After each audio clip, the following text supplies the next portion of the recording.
Mari lihat dan dengar. Sulalatul Salatin Bab 6, Puteri Raja China ke Melaka. Okey, jom kita selami satu kisah yang sangat menarik dari sejarah Melayu. Ini cerita pasal satu perikatan besar antara dua kuasa, tapi pada masa yang sama ia juga adalah sebuah perang kata-kata, di mana nasib sebuah kerajaan bergantung pada satu perkataan sahaja. Pernah tak anda terfikir macam mana satu perkataan saja boleh jadi penentu kuasa sebuah kerajaan? Bunyi macam mustahil kan? Tapi itulah teka-teki yang akan kita rungkai hari ini. Satu kisah yang menunjukkan betapa tajamnya bahasa boleh jadi senjata diplomasi. Baiklah, kita mulakan dengan babak pertama. Kisah kita bermula dengan sebuah pelayaran yang sangat epik.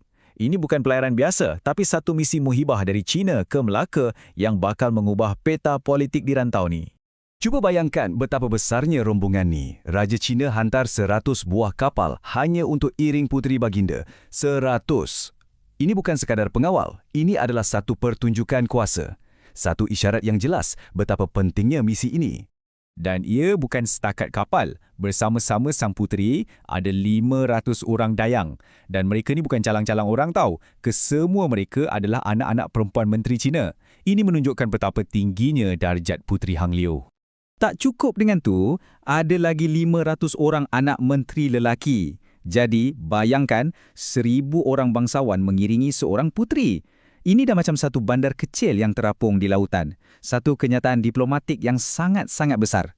Selepas pelayaran yang memakan masa, rombongan gergasi ini akhirnya tiba di Melaka. Dan di sinilah babak baharu bermula. Penyatuan rasmi antara dua buah empayar yang hebat. Sambutan di Melaka pula memang luar biasa. Sultan Mansur Shah sendiri yang mengetuai upacara sambutan dengan penuh kebesaran istana. Ini menunjukkan penghormatan tertinggi dari pihak Melaka.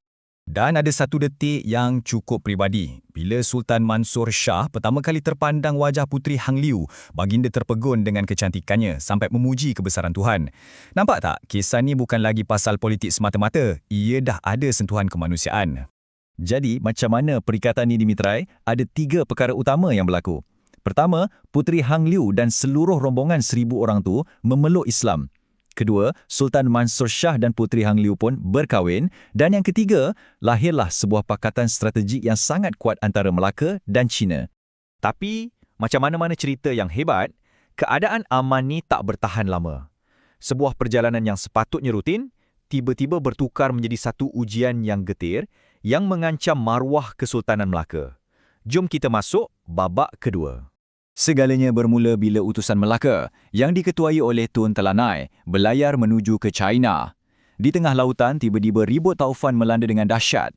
Kapal mereka hilang arah dan akhirnya terdampar di Brunei. Ya, sebuah kerajaan yang merupakan pesaing Melaka. Sebaik je sampai, mereka terus dibawa menghadap Raja Brunei. Dan Raja Brunei ni tak buang masa. Dia terus lontarkan satu soalan yang nampak mudah, tapi sebenarnya satu perangkap licik. Apa isi surat Raja Melaka kepada Raja China? Di sinilah kemuncak cerita kita. Jawapan kepada soalan ni bukan sekadar kata-kata. Ia bakal menentukan status dan maruah Melaka di mata dunia. Semuanya bergantung pada satu perkataan. Jadi, Tun Telanai sebagai ketua utusan pun menjawab.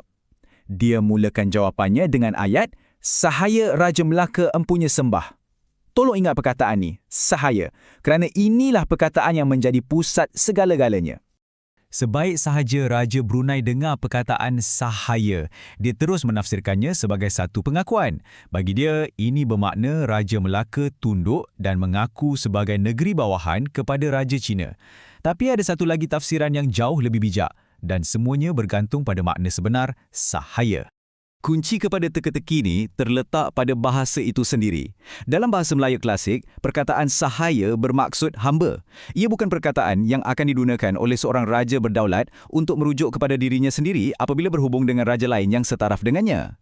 Ketika keadaan makin tegang, maruah Melaka betul-betul di hujung tanduk dan ketua utusan pun terdiam, tiba-tiba muncul seorang wira yang tak dijangka-jangka dari kalangan rombongan itu. Cuba bayangkan suasana tegang masa tu. Raja Brunei dah yakin dia menang perangkap ni. Tun Telanai pula dah buntu. Tak tahu nak balas apa. Betul-betul terdiam. Tiba-tiba, seorang menteri bernama Jana Putra melangkah ke hadapan. Dan dengarkan jawapan genius dari beliau.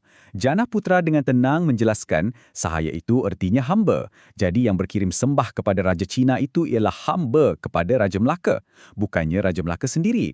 Maksudnya, utusan itulah hamba yang bercakap bagi pihak tuannya, satu pusingan plot yang sangat bijak.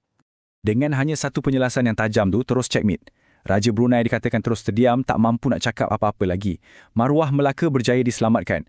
Bukan dengan pedang atau senjata, tapi dengan kebijaksanaan dan penguasaan bahasa. Jadi, apa pengajaran dari kisah ni? Ia tunjukkan kita yang diplomasi zaman dulu ni adalah satu permainan yang sangat berisiko tinggi, melibatkan maruah dan status. Bahasa yang tepat adalah alat kuasa yang kritikal, dan kadang-kadang, fikiran yang pantas boleh jadi lebih kuat daripada sebuah angkatan tentera.